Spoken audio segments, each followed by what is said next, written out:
Good morning, good day, good evening, good night.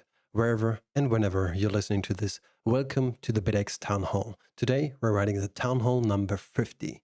I'm One Clue, your host. I'm really happy to be here, and I do see a huge amount of people already in the audience. For everybody who's listening later on to this show, it's always nice to have you on Discord and listening to this live on. For everybody who is now here in the audience and is interested in having a chat or a conversation about anything that you might think is interesting to the open source or Bitcoin mining community, feel free to raise your hand. I'll make sure to bring you up on stage. Just be aware, these town halls are recorded and will be uploaded to podcast platforms. So if you don't want your voice to be recorded, you can also use the town hall chat. You can ask whatever you like. And with that, I think it might be a good idea to actually start right into the topics that we want to talk about, or at least that I do have prepared, unless you guys do have some questions, which I definitely encourage you. I do see a couple of newcomers that are in the audience here, so feel free, if you have any questions, just hit them in the chat or raise your hand and we make sure that they get answered. One thing that is really big and that is I think interesting is TLS, which is now supported by a variety of pools. Thank you, Ben. I already do see Ben is in the audience here. He quickly implemented it into public pool. So if you do have a device which does support TLS, it's a nice thing to use this and test this. And I also do see PMax is in the audience. Hopefully he will also implement TLS in his next release for the NerdQX devices. So currently TLS, I'm getting to the point what this is and why I think that might be such a cool thing, or why you even think this might be an interesting take to look into, is it makes things more secure. Well, it depends on how you do think about it. But currently we have merged the pull request 1413 into the ESP miner repository. And for everybody who is a firmware tester, you can give feedback. If you're not a firmware tester, you cannot give feedback in the firmware tester chat, but you can also give feedback on other channels if you do prefer so. But for those of you who want to test it out and want to check on it, you can just go to the release page of ESP-Miner and just download the beta run of the version 2.13.0, which does have TLS in it. The current process that I think might be the nicest, and I talked to Mutatroom and DuckX about it for incoming changes, is that we fully focus on TLS and try to test it as much as possible. So currently we are not merging anything else. We're trying to get this as good as possible and integrate it as correctly as possible. So what is TLS? What does it allow you? So if you do think about mining to a pool or mining to a different computer, aka a pool or whatever you do prefer, a Stratum server, there's a thing. If you use Stratum v1 just plain, then you use plain text to communicate with the pool. So whatever you do send to the pool will be sent over basically via HTTP, is not encrypted, is not really safe in that manner. There's nothing that would harm you in that sense, but it is just not encrypted. It is just out there and floating around, and you do get things back from the pool or from the different device that you're trying to talk to, and vice versa. So everybody technically could sit in the middle if they are capable of doing that for numerous reasons and could read what's going on. And we have seen it that ISPs, for example, in Britain, they do have certain things going on in their network where they do try to search for this traffic and block you if you do use their servers, if you send over Stratum messages. So how can you try to get around this? One thing obviously would be use a VPN in your network, but this slows down things, which is not that great. So here comes TLS into it. It basically adds a encryption on top of the communication that you do have between you and the device you're trying to talk to. And then the beauty about it is the ISP or whoever is capable of reading what's going on between you and a different device you're talking to is just able of seeing where you're sending packages to and where you're receiving packages from, but they're not able to see what is actually in the message, what's going on in there. So this definitely is helping mining in that sense if some people cannot mine because of the reason being that their ISP or their network provider or whatever they do use is blocking these particular messages, these particular bits and pieces that are floating around on the network. And if they do decide to block them, they can easily do that. It's not that complicated. It's super simple to block this kind of communication with peers on a network. So TLS fixes this in that term. And therefore, I do think it's really important that we focus fully on this TLS. Mutatrum did a fantastic job of rebasing to make this clear here. The initial pull request, and I want to point this out because I do think it's important to let people know who did what, and so that we all just share the message here. Access Ray, this is his GitHub username, was initially opening up this pull request of enabling TLS back in 2.8 point something, so a while back. And we never really looked into it because I'm not that good in networking, and E. Anderson had other things to do, and Mutatrum, he just came a couple months ago, more or less, and now he took it over and was like, well, I think we can improve that here and there, and he was doing that, and he rebased it. Dark Eggs was also coming into it and was doing a couple of cleanups here and there. So these three individuals worked together on that, I might say. And yeah, it's finally merged into ESP Miner, but currently it's in the beta 1. So if you still use version 2.12, everything is fine. Don't worry about it. I'm just trying to give you the news here and trying to tell you what's going on and where we're trying to heading to. Because in the last town hall, we actually had a huge conversation about security and how we could improve security. And I think TLS itself is basically the best answer to security when it comes to how do you want to communicate with a different device on a network or across the globe. So now you know TLS is in the coming. We're focusing on it. We're making sure that if we do discover any bugs, they do get hopefully resolved. And here's also a little bit of a takeaway for you guys if you do listen to this. If you want to help us out with things, you can always just download the beta versions or the current version of the master branch.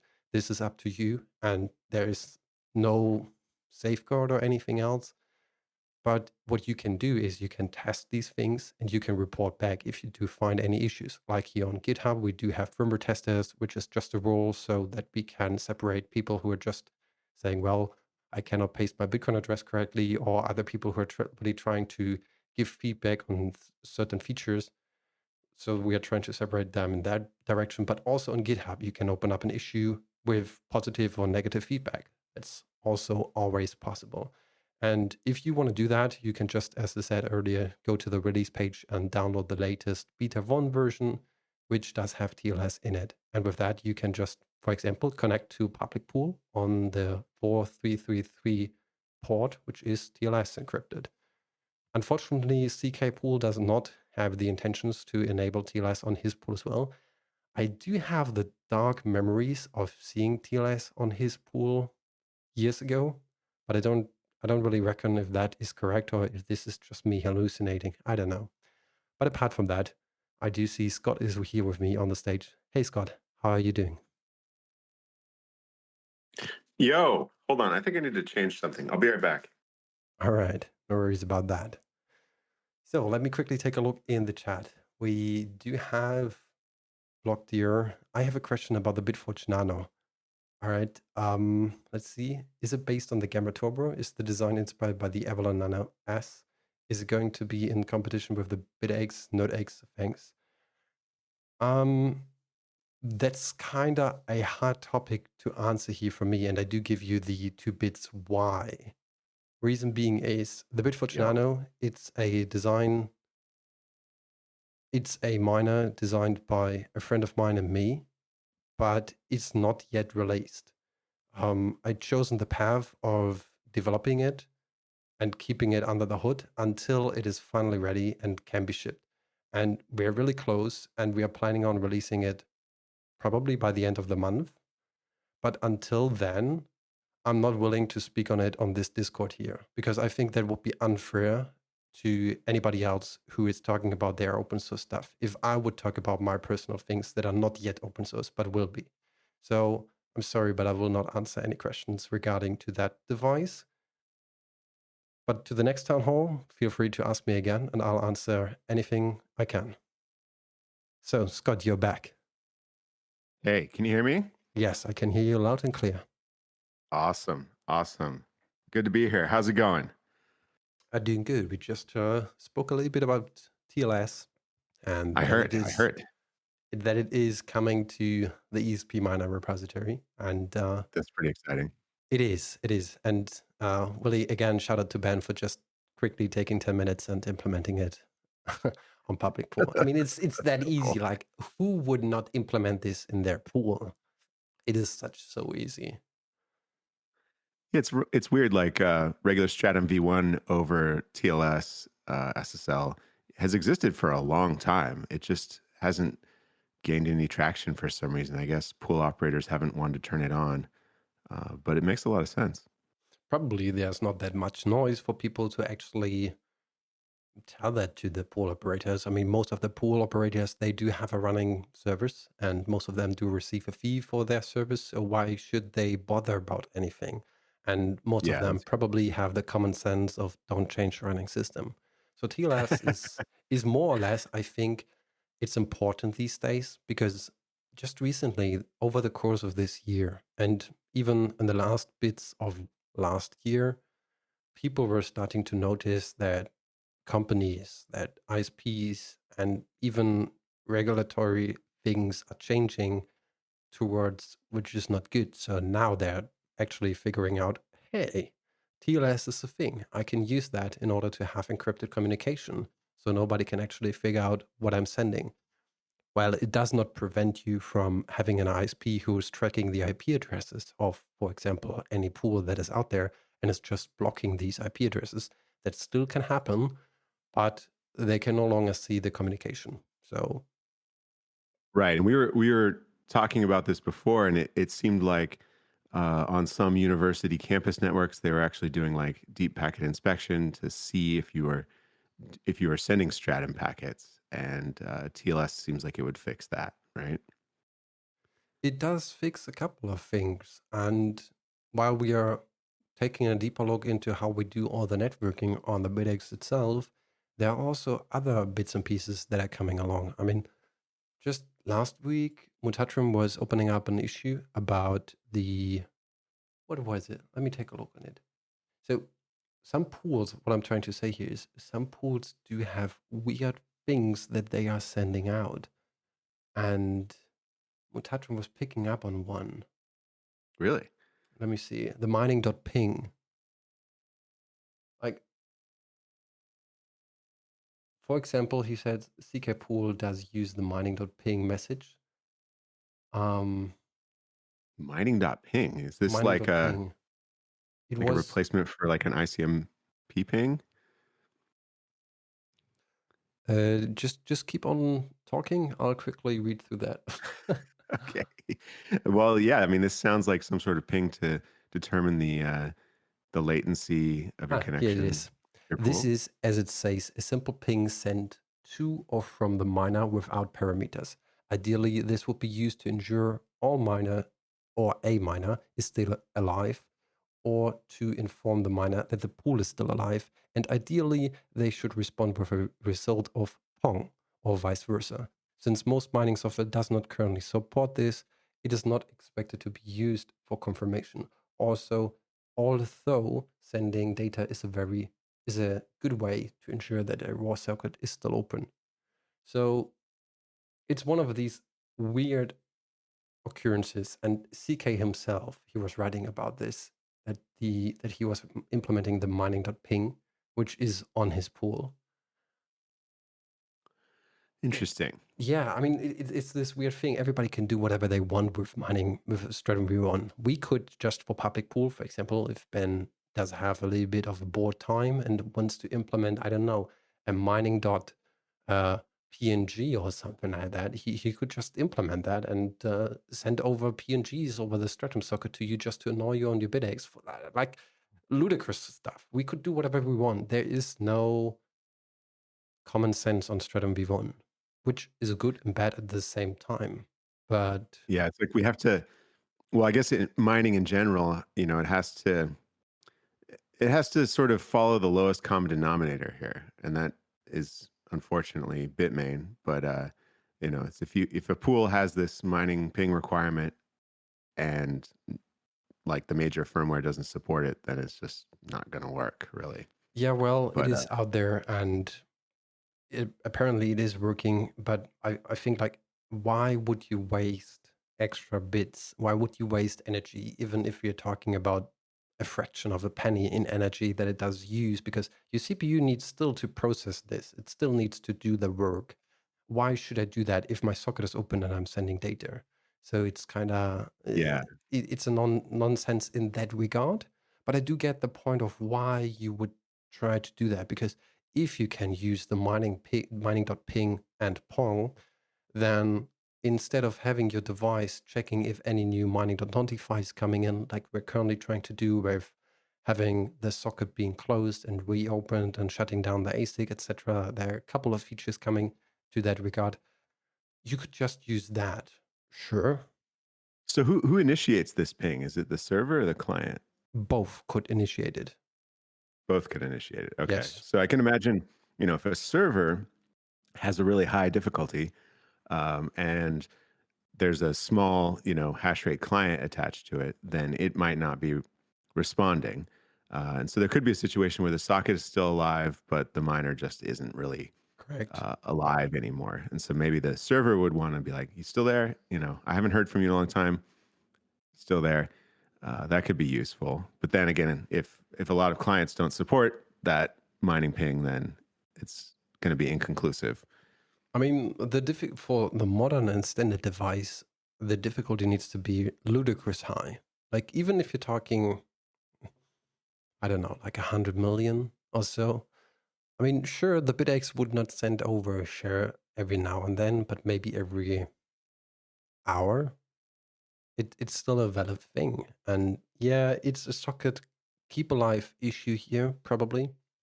But then you can just hop over to a different pool. I mean, in the end, these shares that do not hit the network difficulty are a thing to keep track of your device. And yeah, well, I mean, it's a cool thing that it's out there, but at the Yeah. same time, yeah,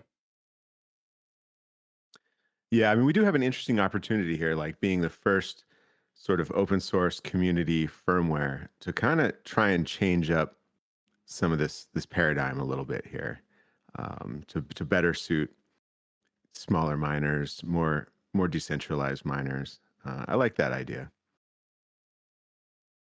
yeah, definitely. I mean, talking about the ping and everything else, the current approach that a BitX itself does have is we do not actually ping the server, but we measure the time, how long it takes the server or the pool or the Stratum server, however you want to call it, how long it does take for the server to respond to your message that you sent. So you found a share on your BitX and you're sending it over to the server, to the pool, like for example, public pool. Public pool still needs to process it and give you back a answer to that specific message. And we do measure the time.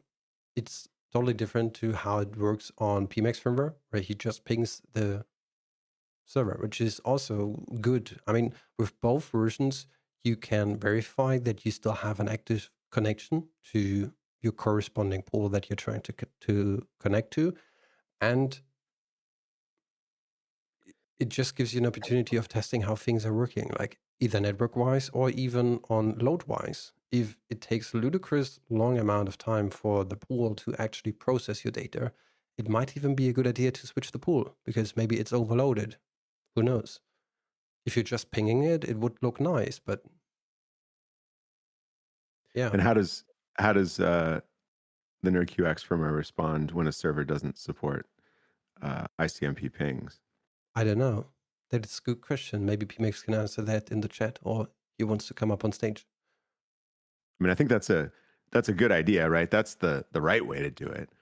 But you do run into that issue if a pool doesn't support it. Now, the way the Bitaxe firmware does it by testing the response to submitting a share, well, if that doesn't work, now you're not mining. So that always has to work. Of course, there's the issue that, again, if the pool has a high difficulty, you might not be sending shares very often. And so you might not be getting an updated ping very often. It says loss 100% and ping 0. Yeah, Okay. that's fair. Public pool blocks ICMP. Yeah. I mean, I think Ben just said he turned it on. I don't He was know. in here. He's not here anymore. He was I in think he here. said he turned it on. Will Will be be NA a for not okay. available public pool next release. Well, would be nice if Ben could just open it up, but I don't know. He was I think I changing quite saw a that he couple of did. things lately on public pool. He did a few changes a while back, and I could have sworn I remember him saying he turned it on. Okay, developer Algo says most pools will block ICMP. Yeah, I guess there's just this problem of people implement their Stratum servers how they want to. Yeah, now we are back again to the topic of there is no real standard that people are using. It is I more or mean, the less way the just Bitaxe does it will always work. It just might not be the most frequently updated if you're not sending a lot of shares. that's for sure. I mean, while I wrote it, I was thinking about it. How could we leverage that to use it on different modules or different components that we do have? But this all comes down like Mutatrum, Duckeggs, and multiple other people as well as we are figuring out in the process of updating all of these things of how can we combine everything into this global glorious health thing that you and I spoke a while back ago. And I think we're getting close to that. The next big thing probably will be that we need to refactor a ton of code and make sure that we have this one component that is actually keeping track of everything else. Is I2C still working? Is the power still good? Is the network good? Is the connection to the pool good? Is the pool still sending shares? All of these things. And if something of that is going wrong, then maybe display it on the Bitaxe dashboard. Or, I don't know, explode. Who knows? Yeah, I like that idea a lot. Just continually testing to make sure everything's working and letting people know if that isn't the case. Because it is always kind of a bummer to hear about someone whose Bitaxe, is like in their closet or whatever, and they're not looking at it and they just haven't noticed. I mean, maybe this won't fix it, but we want to minimize the number of people who think they're mining and they're not. Yeah, that's the thing. And it's a little bit unfortunate. There's still this thing like people are not really screaming for it or they don't really experience that often. But if you use or if you lose the network connectivity currently, your Bitaxe just keeps on running. And that is more or less a bad thing, but it's gonna be fixed. Don't worry about it. It just takes a little bit of time. Because sure, That's awesome. we can just put it in right now, or we do it in the correct approach. It takes us a little bit longer, but then it's in this health monitoring system, which will be hopefully the holy grail of the entire software that we wrote there. Add a speaker to the Bitaxe and play a sound whenever there's a problem, max volume. Yeah, yeah. I mean, I I had do. my UPS died. Of course, it always dies in the middle of the night, and there's this like beeping, like, where is that coming from? Is the smoke detector? No, okay, it's beeping. Oh, there we go. And then you, of course, turn it off and back on again, and it's fine until you go to sleep again, and then it starts beeping. That's always fun. Speakers are only good if you use them for good things.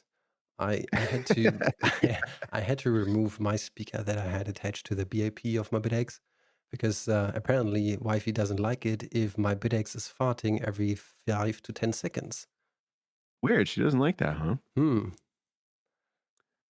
I do. It sounded funny, but yeah. I took the speaker out of my microwave. It was amazing.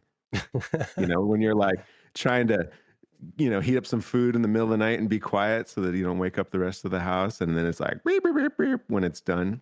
It's Mm. so amazing. I just opened it up, clipped out the speaker, and it's just pure late night snack delight. Well, if you use a microwave that often, yeah, for sure. You're European, so you never use a microwave, right? I mean, we do.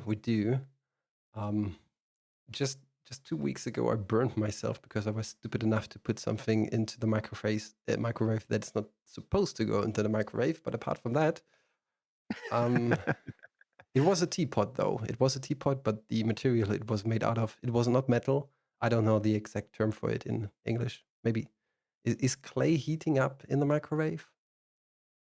Clay is weird in the microwave. It definitely is weird. I don't I feel know. like Like, the microwaves don't pass through it very well, so it kind of makes the heating uneven. mm, I don't know. Wifey was just she was creating her own teapot, and she made like beautiful art on it. And I was just sick. I was trying to do myself a tea and trying to get well again. And I took her teapot, and apparently this piece of shit gets burning hot if you do put it into the microwave for whatever reason. And I was touching it, and of course I cannot let it drop because my microwave is like on the same height as my head, and I needed to stick onto the teapot. I don't want to destroy it, so I needed to put it back, and then I burned my entire hand. That was, yeah, ceramic. No, no, ceramic is fine. Pure clay is different. Yeah, it was some clay stuff. So don't do that, folks. It's a bad idea, and I was stupid. Well, I'm glad you sacrificed the skin on your hands to save your wife's beautiful handmade teapot. So I put shout it out to you. I put it into the shelf on a position where she can never reach it again unless she uses a ladder. There you go. Problem solved. Mm-hmm. All right. Um, let's get back to some good stuff. Tell us a little Yes, the bit, OSMU Scott. cooking show has concluded. Yeah, for sure, for sure. Tell us a little bit what's going on your end. What are you currently working on before we do dive back into stuff about the Bitaxe? What I'm working on? Yes, Well, I posted a picture in the chat here of what's on my desk. I do see the It's bit crane. the Bit Crane. I've got a new one, the V3. I The Bit Crane used to use a quad FTDI USB serial chip, and it was not working so well. I think K1 had been on my case for, well, a long time now to not use that chip. And so I finally took his good advice and remade the Bit Crane with an RP2040 in there. And so, what this is it's a control board replacement for an amp miner. In this case, it can do all the functions that a regular control board does, but it does it over USB. And so this is a picture of me working on the firmware for the RP2040 there, getting pretty close. I think this will be pretty neat. You can imagine you just have a amp miner, and instead of Ethernet, it's connected via USB to a hub, and then to a computer that's running your mining firmware.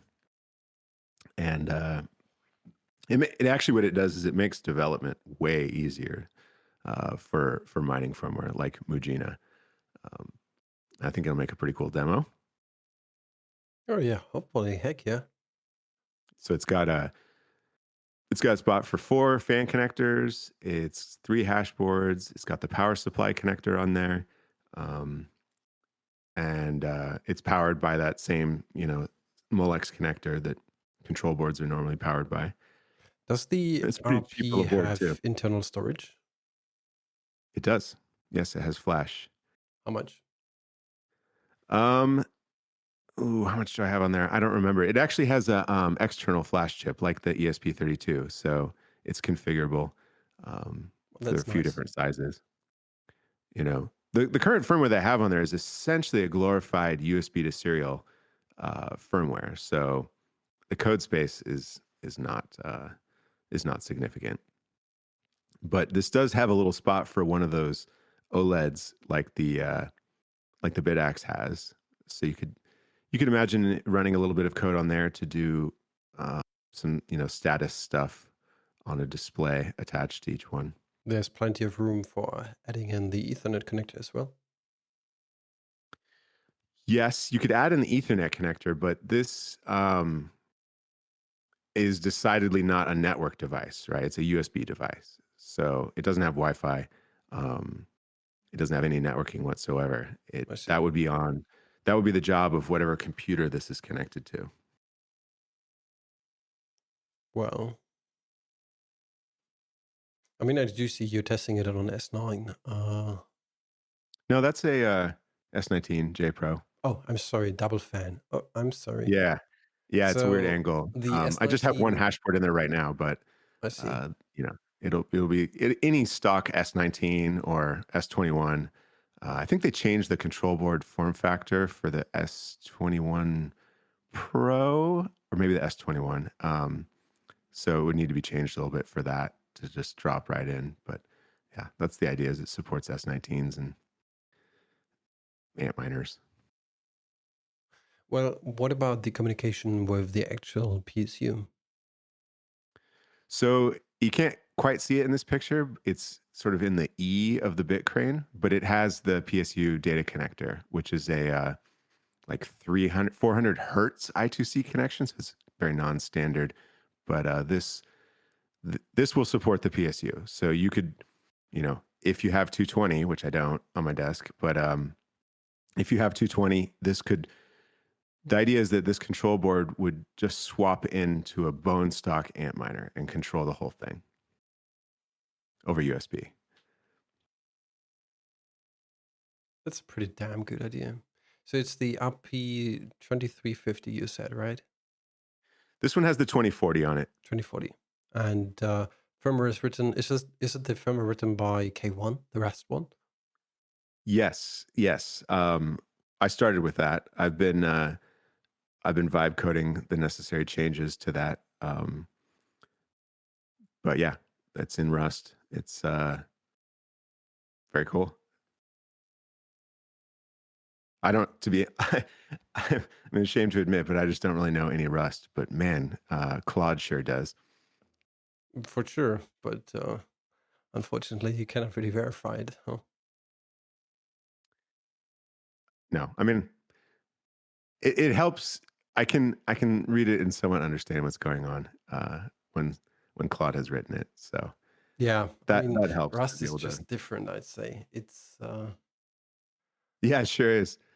It sure is different. It looks kind of like a foreign language, but you can kind of sort out what's going on, a which developer is I nice because was already asking in the chat if you can do a bit crane with USB and Ethernet or Wi-Fi.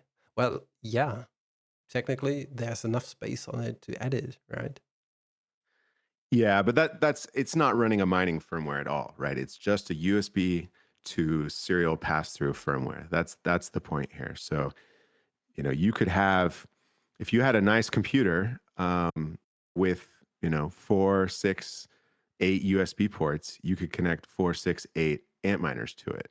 So it would just be running USB from your computer, running the mining firmware to the miners instead of Ethernet. You know what? I'm just thinking about why not? There's so much space to the left hand side. Why not add an ESP32 module to the left hand side and just punch in the USB connectivity and serialize it through? Then we can port Yeah. over ESP miner. Yeah, that could probably work. I'm still wondering, like, how much can we actually from the serial communication? We have never tested it. We don't even have like anything close to testing it. I mean, there are certain people speaking about it, like what could possibly work and what could not, but we don't have any proof about how many ASIC chips in a chain we could actually communicate with an ESP32S3. I mean, we Yeah, always said like one hash board for sure, but we don't know. I think it'd be pretty cool to make a addit board style connector, that just connects to a single hash board, but has an ESP32 on it. Yeah. The only issue there is how do you get power to it? But it could make a really neat little dongle, essentially just like clips onto a hash board data connector and adds Wi-Fi. That'd be pretty slick. That would be insane. Let's If see. anyone's looking for a firmware project, there you go. Nice I'll thing make you the Rust hardware. is if it compiles, it most likely works. It most likely works. Yeah, PMax, you're right about that. I mean, that's at least what I've heard about it. And there's this type safety and also the I don't, how do you call it? Like on Java, we have garbage collection. On C, we have nothing. And on Rust, there's, I don't know how you name this. There's no like garbage collector, but what it does is it does memory safety, and it's going to at compile time check to see if you're overflowing arrays, things like that.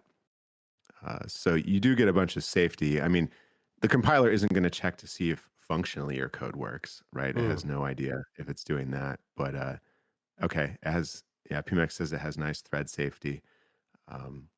It does take a lot longer to compile, so it's checking a lot of things. Does it? Yeah, definitely. Like, what are we speaking about when it comes to, have you recently compiled the ESP miner raw firmware? Like, how long does this Yes. take? Because, like, I think ESP Miner, for example, with the C compilation, it takes, personal opinion, ages. Yeah, I mean, I haven't. ESP Miner is quite a bit bigger of an application than Bitaxe Raw. Bitaxe Raw only takes a few seconds to compile, but it's pretty small. Yeah, it is. I mean, it's a serial pass through anyway. Yeah, it's pretty simple. ESP Miner brings in a lot of ESP IDF libraries and components and things like that. One of the other things that adds quite a bit of time to ESP Miner compilation time is AxOS, which is Definitely, for sure. An Angular which is application. JavaScript. Yeah. I mean, front end itself running on an ESP32 is probably not the best idea at all, but we do it anyway. I mean, it seems to work pretty well, and that's the cool thing about AxOS, right? Is it's not running on the ESP32. It's served to your computer from the ESP32, but the JavaScript itself is being run by your browser. So Correct. that's The only big that piece is the HTTP server that we do have running. right, and that's answering requests over the API, but that it's not running AxOS. That would be your browser. And I was talking with Imagine how slow it will be. Yeah, I mean, it would be significantly slower. JavaScript is notoriously heavy to run, but desktop computers have no problem doing it. Yeah, it's a pretty slick way of doing things. I was talking with Mutatram and some other people. We're looking at verifying the addresses that come from that come in the jobs from the Stratum server, right? So that you can maybe avoid some of these scams where they're not actually mining to your address. Mm-hmm. And that computation does actually get a little bit heavy. I think it would be best to do it in JavaScript as opposed to on ESP Miner. One, so that if you're not connected to AxOS, it just and no one will see it. It just doesn't need to happen. Mm-hmm. And then two, if you are connected and you have AxOS loaded up in your browser, then we have the full capability of your computer to do it.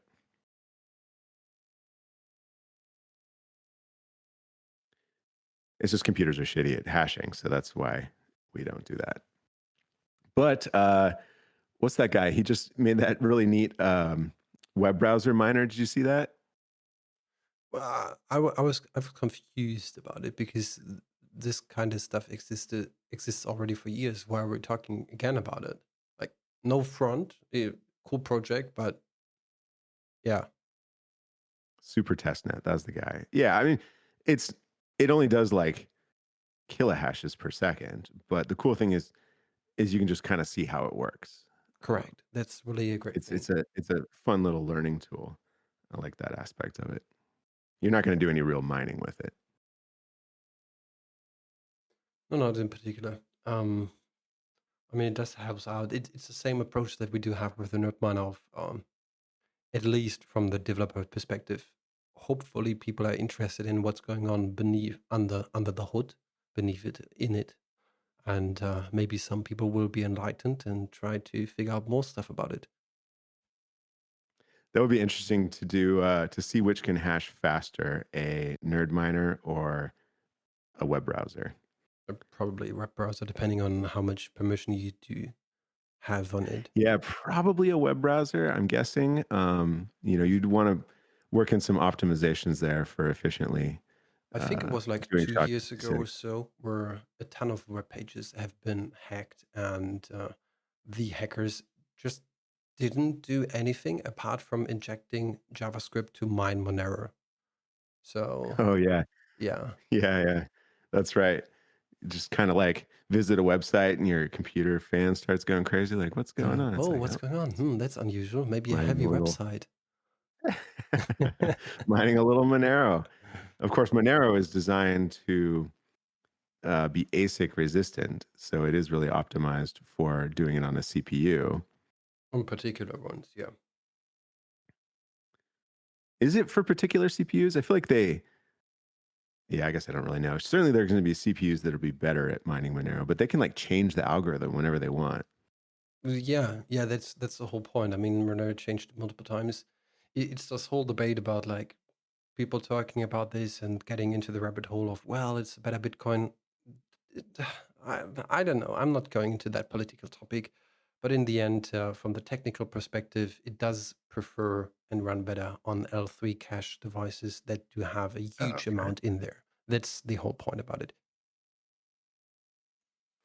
Yeah, I always think ASIC resistance is weird. I mean, It is, being and the best ASIC resistance is just having a coin that's not worth mining, because then no one will develop an ASIC for it. I wouldn't say so.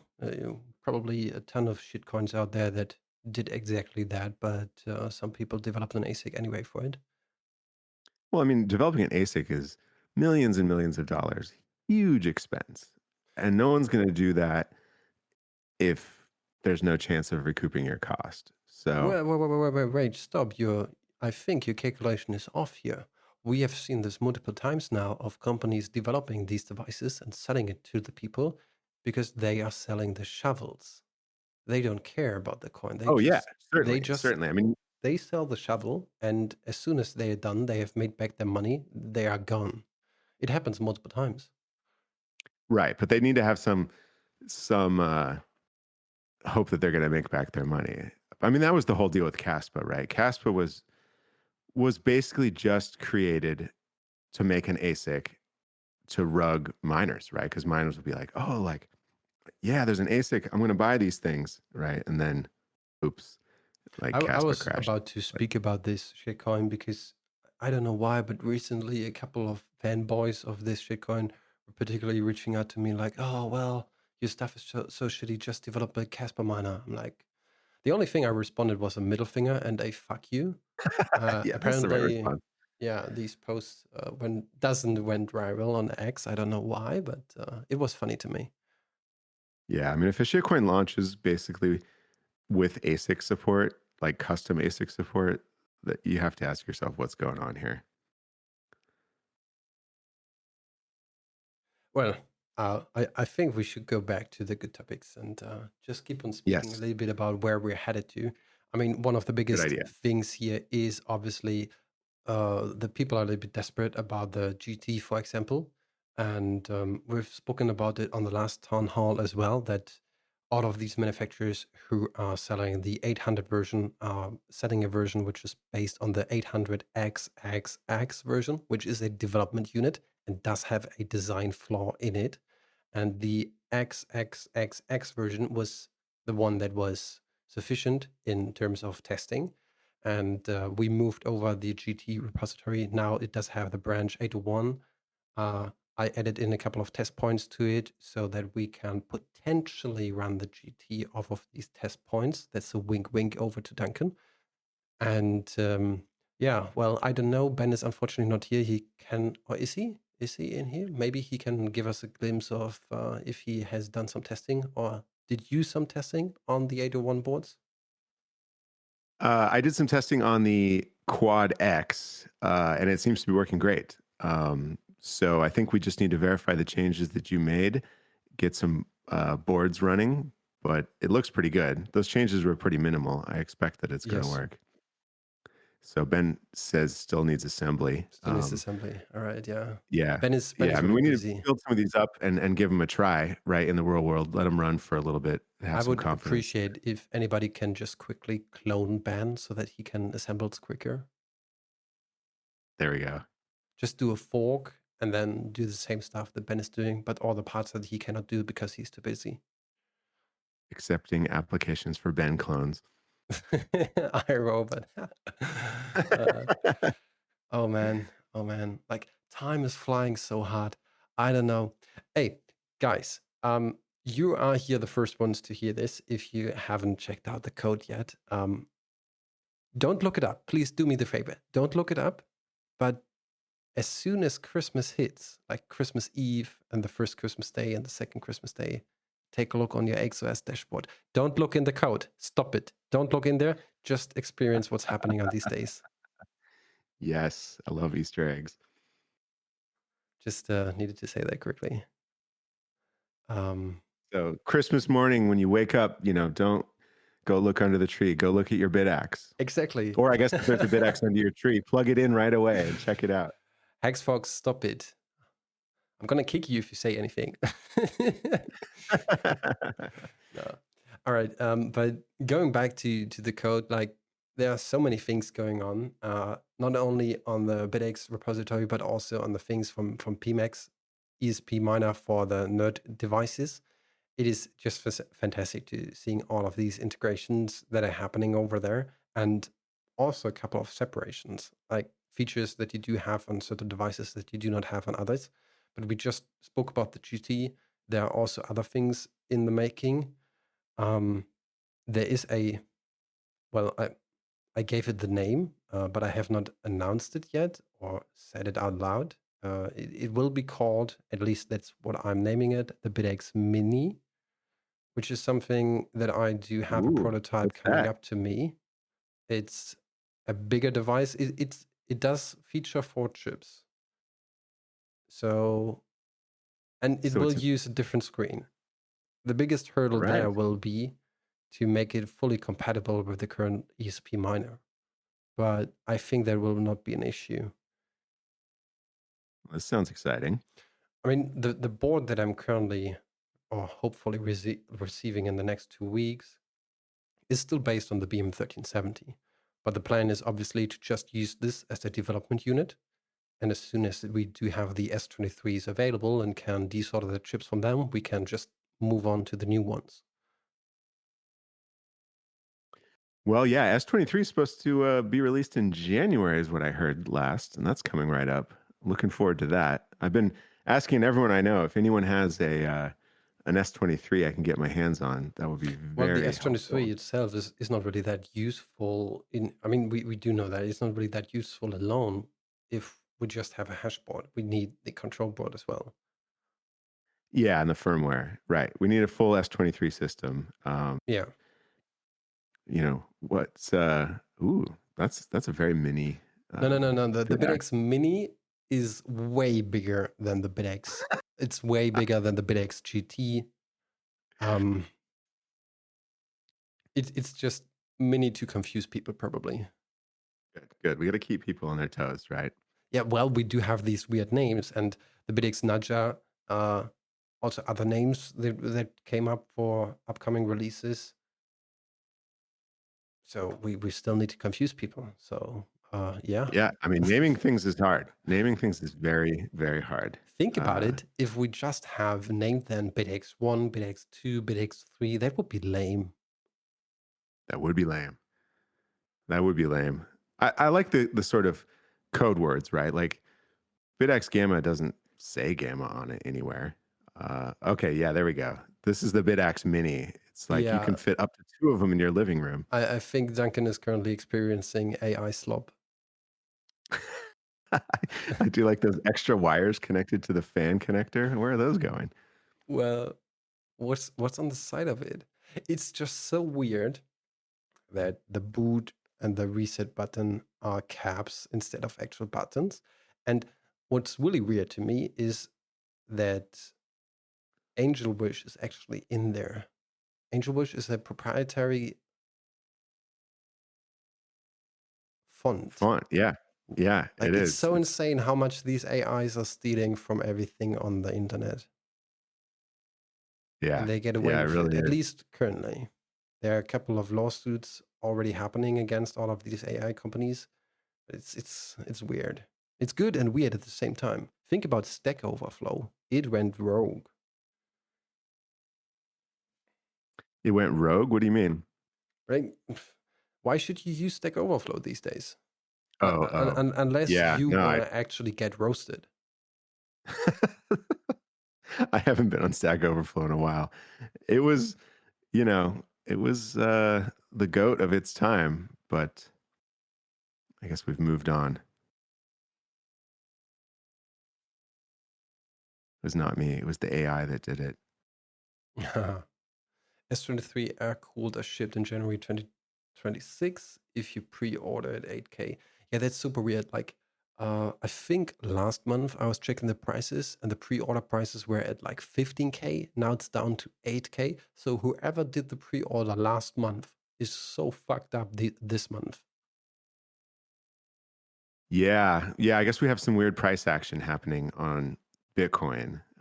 That's got to be affecting that. So if you're the first, you pay the most. It's reverse logic here that Bitmain is using. I mean, they have to follow the Bitcoin price to I some mean, a extent. super weird thing is we've seen a couple of chips. Obviously, with the Bitaxe Nudger that you built, we have seen the BM1340 that got sent over to you. We also have seen a BM1372 and just recently a BM1373.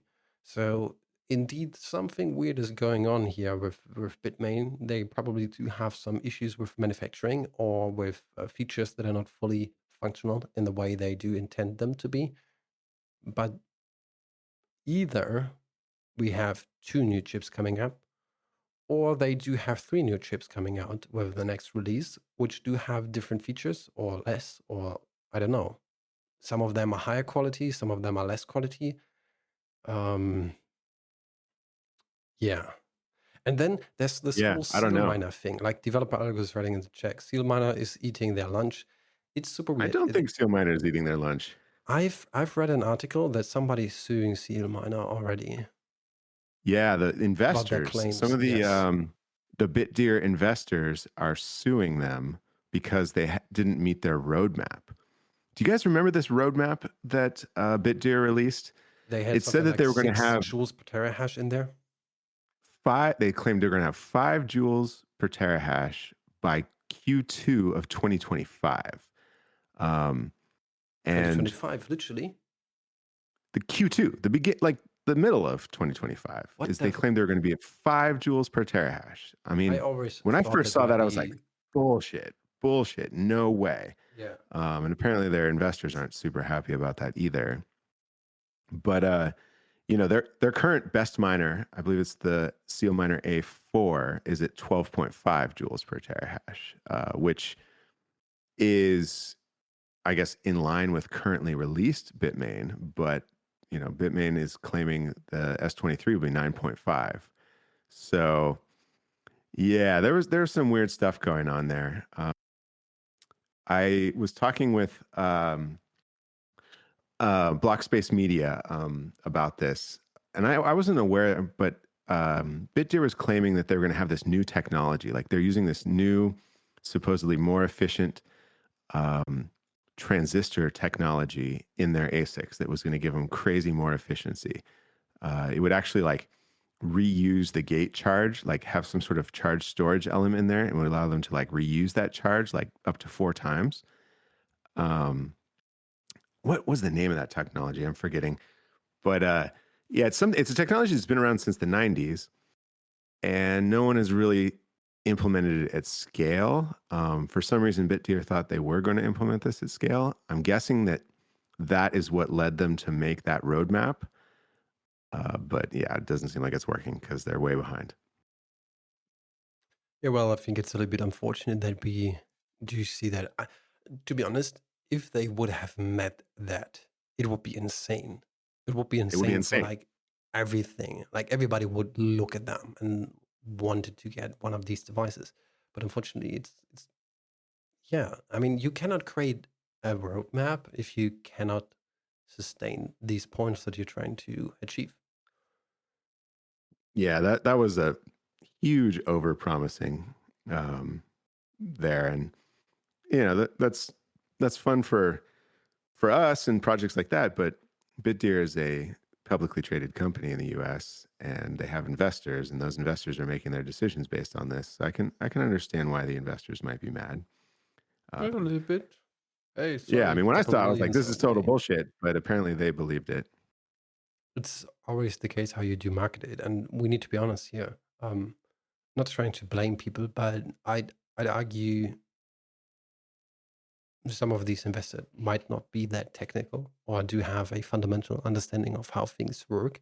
And if it works out for you that you have been told this and that over the course of, I don't know, a couple of decades, and it always worked out and you made some money, why should you change your course and try to figure out a technology that you don't understand? So, well, that's the The thing. whole I just had the whole stock market is so fiat, right? It's just gambling, and you're gambling based on what they say they're going to do. no, Um, I think you're seeing that wrong. It's not only the stock market. Even Bitcoin mining itself is the most fiat thing that we do have.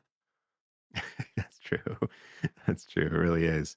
Right. We see lots of pubco miners that will raise money, increase their stock price on just announcing that they're going to buy more machines or announcing that they got a better power purchase agreement. Uh, I do hope it's that all of these it's real companies do sketchy. fail. Yeah, they will. They will. It's fiat games, and Bitcoin doesn't care. True. And if we do have a couple of million little home miners zipping some energy at home that just don't care, we're on the right track. That's yeah, that's my plan. I think we're absolutely on the right track. We'll just keep on, doing what we're doing. These guys can play their fiat games. They can raise millions and millions of dollars and then go bankrupt and then come out of bankruptcy and do it again. Core Scientific. And yeah, I don't know how many times people will fall for that. I guess they'll keep falling for it. I don't know. It I mean, we seems still do have people who are holding millions on their trade account instead of putting that on their own wallet. So I don't expect anything better from the people. Not trying to look like looking down to those people, but I'm sorry. Get some intelligence. yeah, yeah, really. I mean that's like micro strategy, right? That's kind of what they're doing. They're trying to sort of go after that institutional money, but that institutional money it's just this wild gamble. Uh, yeah, not a good place to be in. I think that sticking with sound money is the way to go. Well, probably. In the end of the day, the only thing that we can do is boost forward. And while we're talking about that, I think it's a good decision to switch over to a topic. Well, what's going on with the bonanzas, with the Intel chips? Do we have any Oh news when yeah, it comes to the firmware? yeah. So the initial Bitaxe Bonanza that I made had 8 chips. It had the ESP32. The ESP32 isn't well suited to doing the kind of serial communication these chips want. So I set that one aside for a little bit and made the Bitaxe Birds. Bitaxe Birds has 4 BZM2 Intel chips on it, and initial tests are that it's working quite well. I gave one of them to Johnny, and he's the sort of the first person who got the Bitaxe working, and he's banging on it right now. He says he's getting up and running. Today he messaged me that he thinks he got a nonce back from it, but we're not quite sure. So there's still some more work to be done there, but I think it's coming along. And I think the Birds is a nice development platform to quickly and easily experiment with this new protocol that the BZM2 chips want, and how to get them working. And then ideally, the Bird's design will morph. Uh, well, the learnings from that will go back into the Bitaxe Bonanza, which will be, um, as far as I know, my plan at least will be the first Intel BZM2 based Bitaxe. One unfortunate thing about that is it's definitely going to be a separate repository when it comes to the firmware. It cannot be integrated into ESP Miner. That's Yeah, it is looking like that initially. I had a couple thoughts about how it could be integrated. We're not quite there yet. it could be. It could be. I think it could be integrated. I think that the Bitaxe Bonanza could use the ESP32 as its main processor, and then just have like an RP2040 or this PY32 as like a sidecar to convert the serial data into the format the BZM2 needs. Mm-hmm. So, yeah, not all hope is lost. I think that it can be integrated into ESP Miner. We'll just have to see what what it takes to mine on these chips, and how realistic that is to integrate into ESP Miner. One of the big issues is that these chips don't roll versions, so they need work generated for them quite a bit faster. ESP Miner does support non-version rolling chips like the BM 1397 from the S17, so we can do it. It's just quite a bit more processor intensive to create work for it, because it needs work generated a lot faster. Yeah, that's the thing, especially with these older machines. Like you have issues, for example, supporting the S19 and then the S19J Pro at the same time. It's kind of tricky thing. Yeah. I mean, the S19J Pro, that is a version rolling ASIC, so that shouldn't be a big deal. But the S19 is not a version rolling ASIC, Right. so that's sort of more in the class of the S17. We kind of skipped the S19 chips. I believe that's the BM 1398. Just sort of skipped those. They weren't really the right price to work with, back when that was the latest and greatest Bitmain chip. So we just kind of waited for the S19 XP when that came out, switched right to that. So I'm not sure it makes any sense to go back and support the 1398. Well, I mean, even though for example, the 62 and the 66 chips are really amazing chips to work with, and super easy to work with in terms of what we do know about all of these chips and how we can work with them. But as always, like making these things and then for the manufacturers to ship them to the people, that's probably going to be the hard part. So luckily, I'm not involved in that and need to manufacture these devices. Sorry for everybody who does. Yeah, the interesting thing about the 1392, that's the S19J Pro chip, is that it only has one internal voltage domain, and so you can actually stack them. You can power them in series in these larger stacks without the need for level shifters across voltage domains. So it is interesting to work with electrically for that reason, but it's just kind of a dog as far as efficiency and hash rate goes. Well, yeah, it's still this, what is it, 25, 29 joules per terahash? I mean, compared to what we do have these days, it is super bad. But we're getting better and better every single year, or at least Bitmain is, because that's the chip that we're currently using. And who knows, there's, as you said, also work going on the Intel chips. We do know that Intel is not producing any new ASIC chips. They abandoned this project years ago. And we still have to do a lot of work when it comes to WhatsMiner chips or Avalon chips or others. Yeah, I was not initially super interested in reverse engineering the WhatsMiner chips, but I was just at the African Bitcoin conference, which was really neat in Mauritius, and I got to see the announcement of the Juakale project from Gridless. I don't know if you heard about Juakale. It's really neat. It's a fully open source project, but basically it takes a WhatsMiner and adds a battery, and it adds like their own separate Raspberry Pi controller. But the idea is for it to be a just kind of a complete unit that will attach to solar power. Africa has a lot of off-grid solar power installations, and so they sought to make this as something someone can just plug into excess solar generation. And developer, I'll go. It's two words, Duocali, but yeah, I guess it translates roughly to someone who works out in the hot sun. The English equivalent would be a blue collar worker.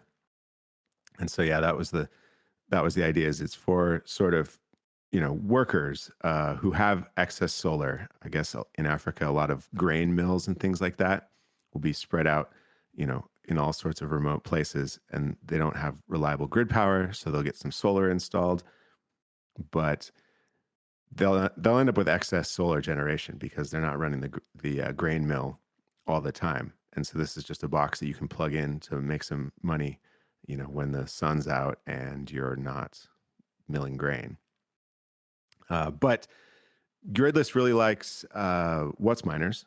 They're really cheap. They use the M30s, are just tanks, and but they have the same problem that we have on Bitmain, is that the firmware is all closed source, and they have to go through a lot of hacks to get these things to work off of direct DC solar power.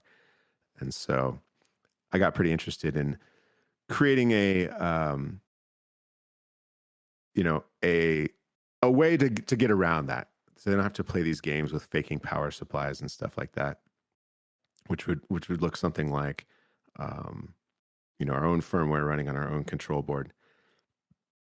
And so yeah, dug into the What's Miner protocol a little bit. We've got a What's Miner channel here on OSMU. I've been posting some dumps, some hex dumps of the protocol. It's definitely different than Bitmain, so there's still some work to be done. If anyone likes futzing around with that stuff, check out the What's Miner channel. Hopefully you can figure this out. It'd be really cool to make a BitCrane or a Addit board style adapter for What's Miner. Think about it, if we could just have one control board that could suit all of them. I mean, it's a different connector, so it's different in that regard, but it's still serial data. Like, it would not be that hard to make a little, adapter that just changes the plug.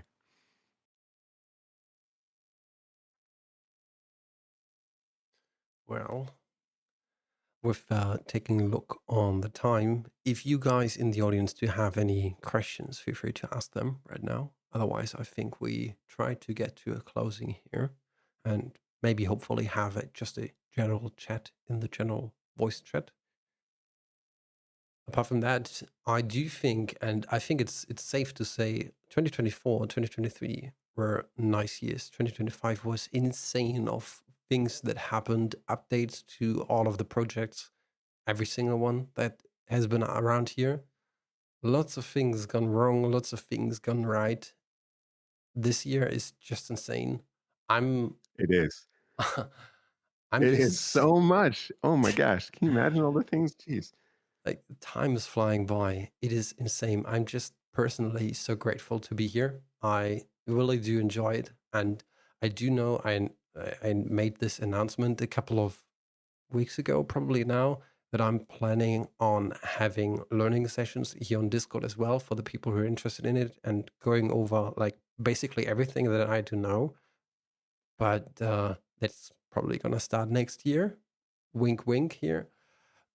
Soon. Yeah, it's insane. Like, things are just so nice, and I just wanted to say thank you to everybody who is in here in the audience, especially right now, who is in this community, is believing in open source, and especially to the people who do get it and understand why we do that, and why we have the opinion that Bitcoin mining itself needs to be changed, and why we cannot stop with that.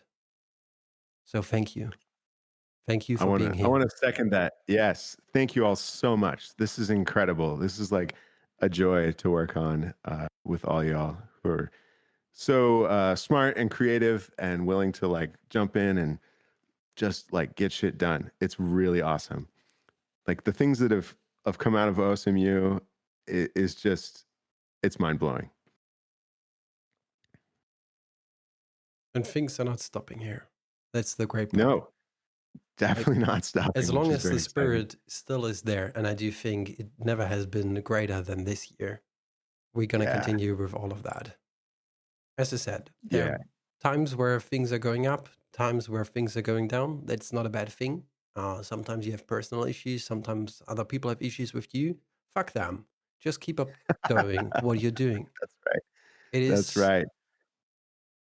It's just a great thing. And by the way, there are so amazing new things coming out in the next release for the Bitaxe.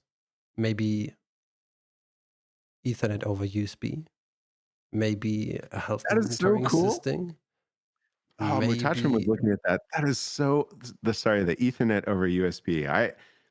People would always ask me like, "Oh, can I just like plug a USB to Ethernet adapter into the Bitaxe and it'll work?" I was like, "No, definitely not. Like we're not yeah, running Linux. Like current forget about version, it." not even possible. 601, not But possible. 602, not possible. it turns out it with I guess with a certain class of USB to Ethernet adapters, of which are relatively popular, it is possible. No, 601, 602, not possible. We don't have power out over USB, so that's not possible. Yeah, that's what I was going to say. Right, was we need to power this adapter. We removed So power on USB for a certain reason because people were using the USB connection to power up the devices, which was not a good idea. But we can change that. 603 or even, I don't know, the 700 version is sadly not the version for the upcoming Bitaxe Nudger.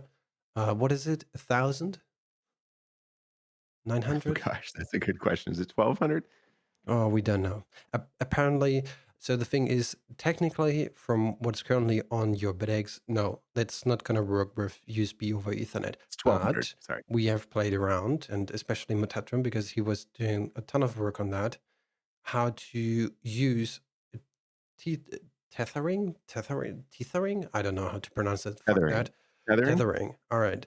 So how to use your PC as the host, and then your device just connects to that. That's possible. You don't need to solder or attach any other thing.